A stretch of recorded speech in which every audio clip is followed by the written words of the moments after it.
Raw?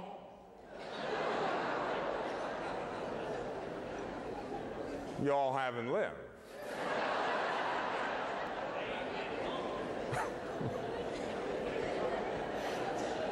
Well, I got through that and I went through it and I loved it, man. I can remember the sound of crying in the barracks at night. Now, this was the days of the draft. A lot of those boys didn't want to be there. They had left their families for the first time. I've left my family for the first time, too. But I wanted to be there. I wanted to be there. A lot of them didn't want to be there, and they were crying, had left wives, girlfriends, parents. And I remember at night saying, oh, those poor guys, man, I'm glad I'm not like them. I'm happy to be here. I was motivated.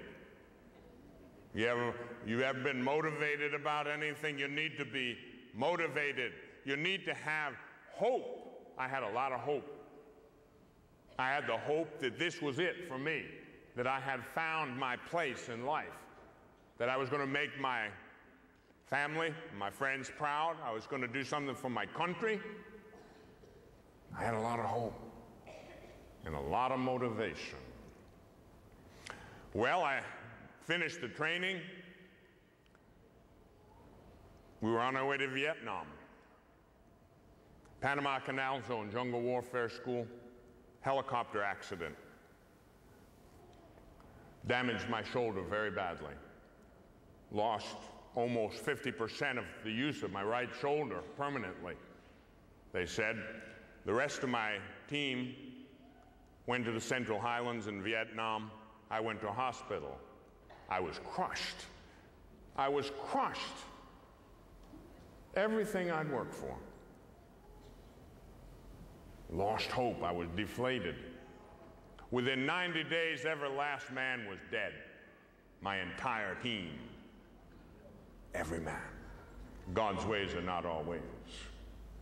Well, I finished my tour in the Army. I went to Europe, had a basically easy job, was honorably discharged, finished college, went off to work in business. I thought, well, at least maybe I could have a respectable job and make some money. Went to Las Vegas as an accountant.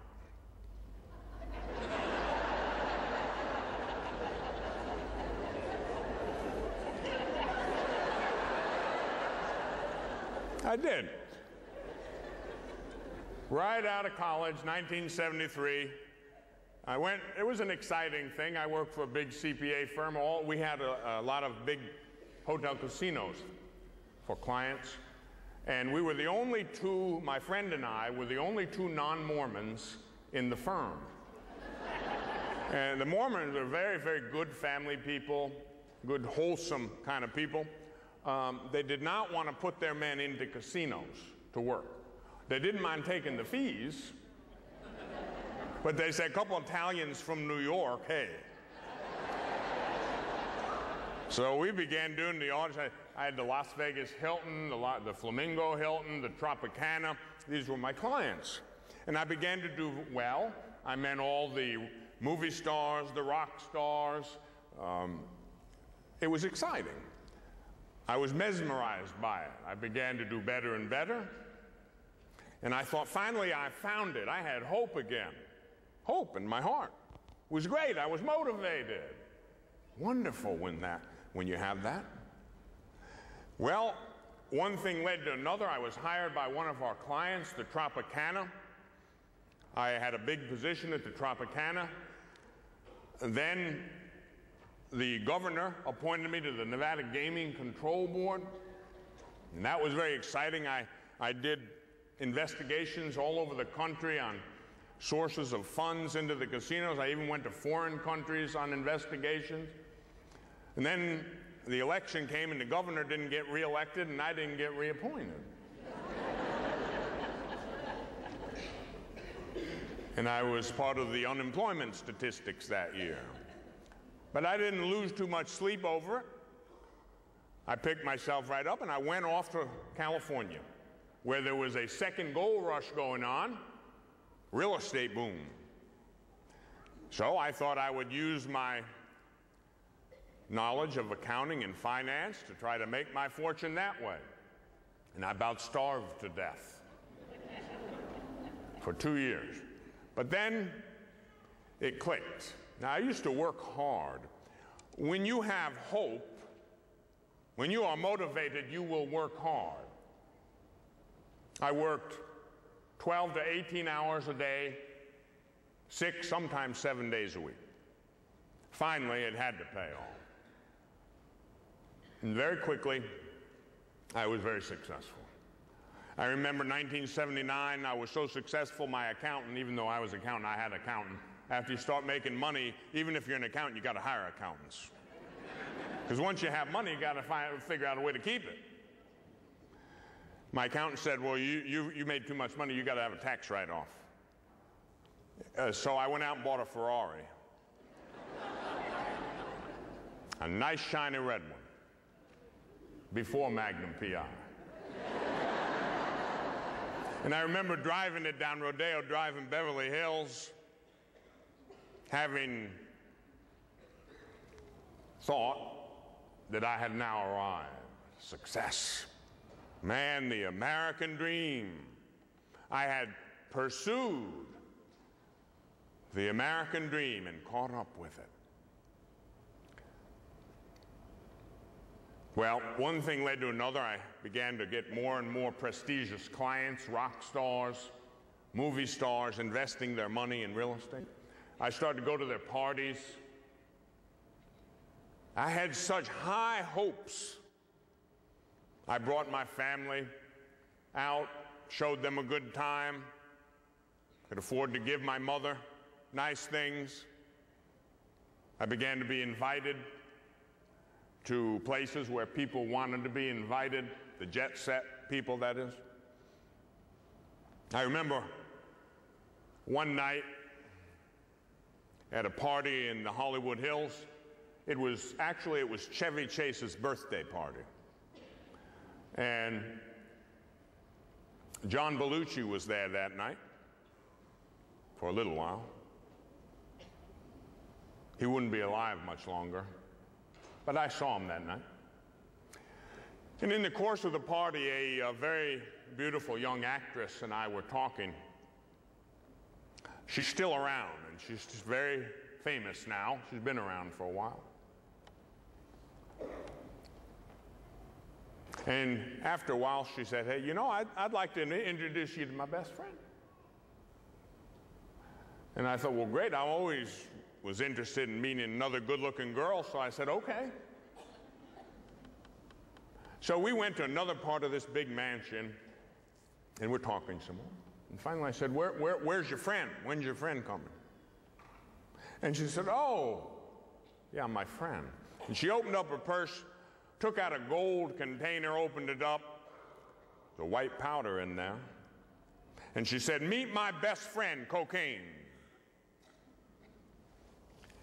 And then it began. Well, we all know how stupid it is. We all know how deadly it is. But it's so seductive. Boy on the way up from a small town, from a poor family, always wanted to be something or somebody. And now here he is with an actress known all over the country. Although she was just starting out, she was gaining recognition very quickly. And here I am with her. And so, well, as the great statesman Konrad Adenauer once said, you know, God has placed obvious limitations on our intelligence, but none whatsoever on our stupidity. And I have to say, that night was a prime example of it. And that's where it began. Oh, shortly thereafter, I was introduced to someone. There was a movie not too long ago. Had something to do with What's Love Got to Do with It? And I was with the villain portrayed in that movie, who was never a villain to me. But he was a well-known musician, Ike Turner. Ike and Tina Turner. And Ike needed to sell his recording studio. And I was a real estate broker. And so there began a business partnership that the first night deteriorated into a death wish. Oh, a lot of people came over that night. See, Ike had an apartment above the recording studio for parties. It was known all over Los Angeles and Hollywood.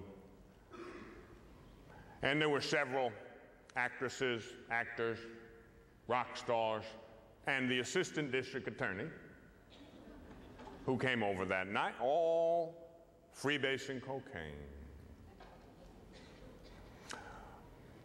A lady that I have the highest regard for wrote a book last year called Angel on My Shoulder.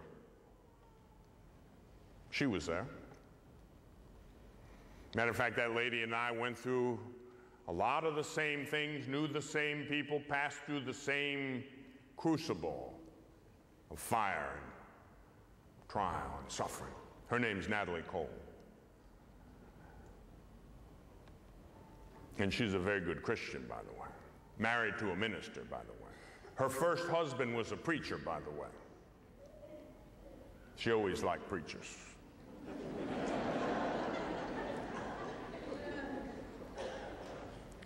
It went from bad to worse. It always does.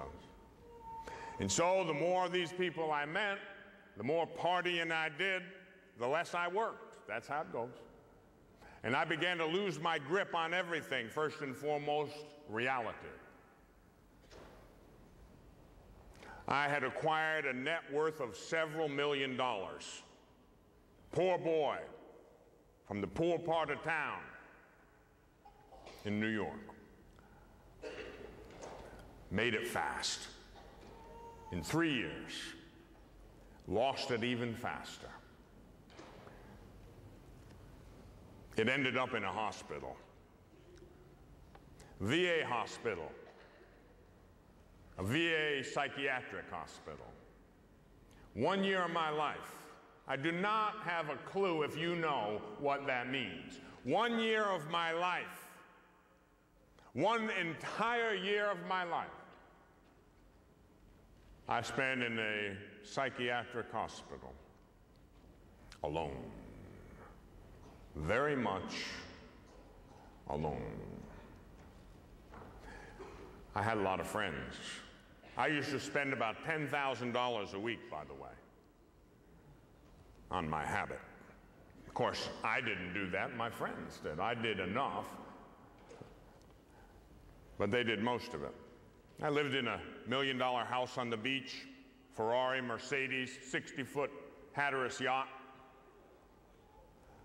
Notable people in and out of my house constantly, from rock stars to politicians.